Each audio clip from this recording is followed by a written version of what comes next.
Florida Congressman Greg Steube joins us now. Congressman, good to see you. So, You too. Governor Ron DeSantis says that he's thinking about sending Haitian migrants to Martha's Vineyard. It's at least on the table.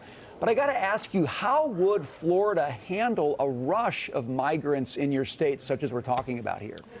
Well, I tell you, legislators in the state of Florida are going to be watching this Texas case that you just did a really good job of reporting on and see how that's going to be decided, because if it's decided in favor of the state, Texas, being able to defend itself, then other states like Florida will take suit as well. I think we absolutely, as a state, have that ability and that sovereign ability under our Constitution to be able to defend our own borders. Not too long ago, I think it was last week, a ship full of Haitians with guns and drugs was apprehended by the Coast Guard right outside Florida waters. We absolutely, as a state, need to have that ability, and I believe we do have that ability constitutionally. So Florida's going to be watching that case as well to see how it's decided, and if it's decided in favor of Texas, which it should be, Florida should take suit very quickly, have a quick session, pass a very similar bill, and do the exact same thing.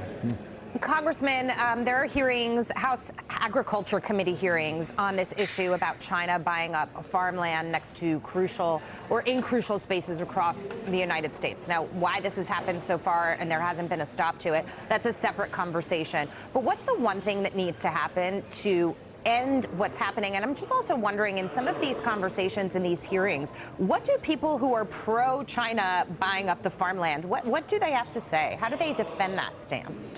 Well, the only way they defend it is how they go against and challenge Republicans as they claim racism. But this is a national security threat. You've got the Chinese Communist Party and citizens of the Chinese Communist Party buying land right next to military bases, buying farmland strategically in areas where they can surveil and do drones. And we all remember the big, huge balloon that surveilled the entire United States, continental United States, before Joe Biden, after a week, finally decided to take it down after it had already gotten all of the intel. States, again, back to the states. States have to step up because we have a presidency and administration that's not defending our country. So it's time for the states to be able to do that. Florida passed a bill. It's being litigated, but Florida passed a bill that wouldn't allow Chinese Communist Party individuals buying farmland in the state of Florida. And those are the type of steps that we need to take to protect our interests. China is the number one national security threat to the United States. I want to stick with China then. You mentioned on X that you didn't love the TikTok bill that was up in front of the House. What TikTok bill do you want to see?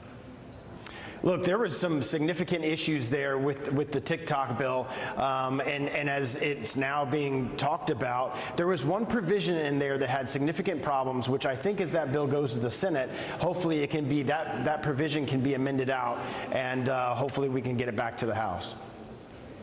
Congressman, thank you so much for your thoughts today. Very good to see you.